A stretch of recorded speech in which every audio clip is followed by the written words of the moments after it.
नमस्कार साथियों, मेरे YouTube चैनल में आप सभी का एक बार फिर से स्वागत है। साथियों, जैसा कि आपको अवगत है, कोरोना महामारी अपना विकराल रूप ले चुकी है। कोरोना की दूसरी लहर बहुत ही ज़्यादा घातक साबित हो रही है।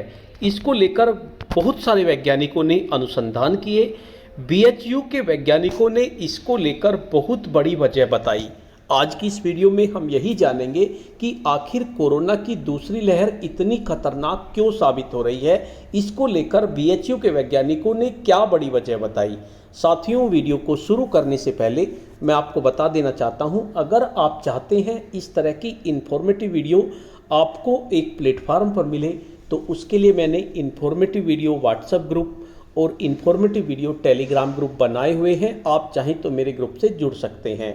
ग्रुप का लिंक आपको वीडियो के डिस्क्रिप्शन बॉक्स में मिल जाएगा, जिस पे क्लिक करके आप मेरे ग्रुप से जुड़ सकते हैं। तो चलिए जानते हैं आखिर क्यों साबित हो रही है कोरोना वायरस की दूसरी लहर। BHU के वैज्ञानिकों ने इसको लेकर बहुत बड़ी वजह बताई है।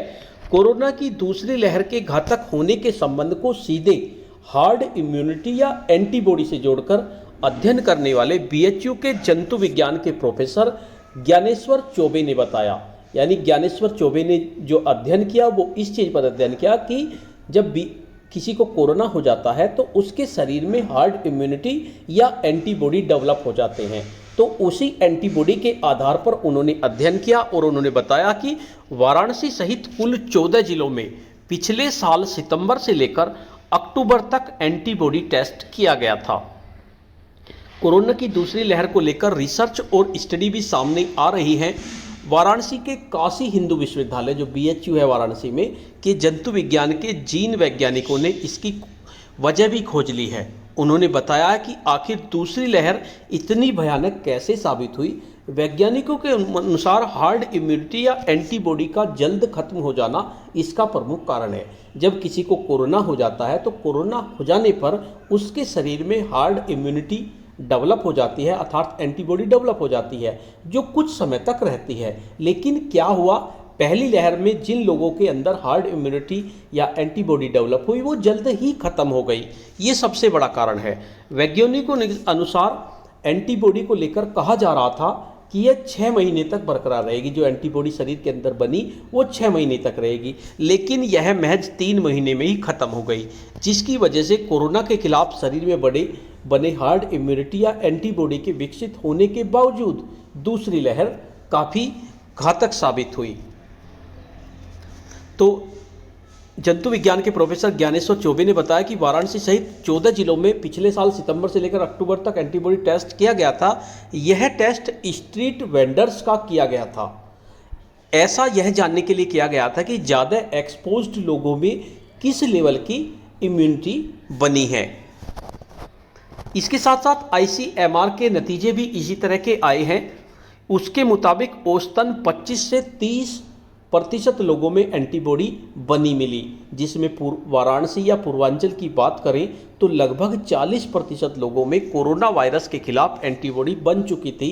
विश्व में और भी कई रिसर्च पेपर आए जिसमें यह दिखाया गया कि कोरोना के खिलाफ शरीर में बनने वाली एंटीबॉडी शरीर में 6 माह के लिए रहती है। ऐसा ही अध्ययन ICMR ने भी किया था, जिसके नतीजे लगभग एक जैसे आए थे। इस आधार पर माना गया कि अगले 6 महीने तक लोगों के शरीर में एंटीबॉडी मौजूद रहेगी और कम से कम तब तक सेकेंड वेव नहीं आएगी। इसी दौरान ज़्यादा से ज़्यादा लोग वैक्सीनेट भी हो चुके होंगे, लेकिन हुआ क्या, इसके उल्टा हुआ। पहली बात तो एंटीबॉडी 6 महीने तक रहनी थी, लेकिन एंटीबॉडी 6 महीने तक ना रहकर वो 3 महीने में ही समाप्त हो गई। और दूसरी जो आइडिया लगाया जा रहा था कि ज़्यादा से ज़्यादा लोग वैक्सीनेट हो जाएंगे, लेकिन वैक्सीनेशन का काम पूरा नहीं हो पाया, बहुत ही कम लोगों को वैक्सीन लग पाई। तो इन 2 कारणों की वजह से दूसरी लहर इतनी ज़्यादा खतरनाक हुई। लोगों में खत्म हो चुकी थी एंटीबॉडी। फील्ड में जाकर वाराणसी के उन 100 लोगों का फिर से अध्ययन किया गया जिनकी एंटीबॉडी बन चुकी थी।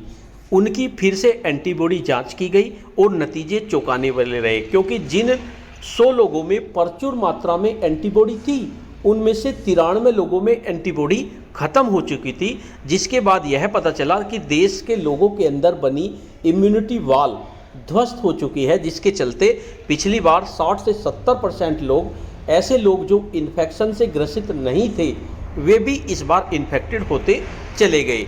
इसी वजह से कोरोना की इतनी भयानक स्थिति पैदा हुई और लॉकडाउन भी ख़त्म हो चुका था। इसके साथ साथ एक सबसे बड़ा कारण ये भी रहा कि लोगों ने प्रोटोकॉल का पालन नहीं किया। आगे कहा गया कि सेकेंड वेव के वक्त इम्यूनिटी वॉल टूट चुकी थी और हमने प्रोटोकॉल का पालन करना भी बंद कर दिया था। अब हम लोग वैक्सीनेशन की स्पीड बढ़ाकर ज़्यादा से ज़्यादा लोगों को वैक्सीनेट कर दें तो तीसरी लहर को हम बहुत हद तक कम कर सकते हैं, लेकिन तब तक हमें कोरोना प्रोटोकॉल का पालन करना होगा। अभी पता नहीं चल सका है कि एंटीबॉडी 3 से 4 माह में ही क्यों ख़त्म हो गई। तो यह सोचा जा रहा है कि देश में ज़्यादातर लोग बिना लक्षण के थे। पहली लहर में तो ज़्यादा संभावना थी कि उनके शरीर में बनी एंटीबॉडी की मात्रा कम थी और यह बहुत जल्दी ख़त्म हो गई और दूसरी लहर का भयानक दंश झेलना पड़ा। तो ये मुख्य कारण रहे जिसकी वजह से दूसरी लहर इतनी ज़्यादा खतरनाक हो गई।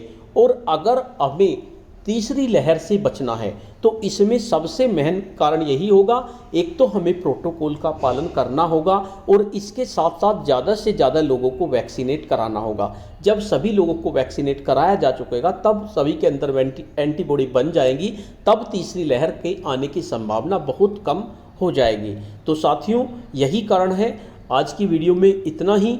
आपको ये वीडियो कैसी लगी? अगर आपको ये वीडियो अच्छी लगी तो इस वीडियो को लाइक करें, शेयर करें और वीडियो पे कमेंट्स करें। और अगर आप मेरे चैनल पे नए हैं, पहली बार मेरे चैनल को देख रहे हैं, तो चैनल को सब्सक्राइब कर लें और बेल के आइकन को प्रेस कर दें, जिससे कि आपको नेक्स्ट वीडियो का नोटिफिकेशन मिल सके। धन्यवाद।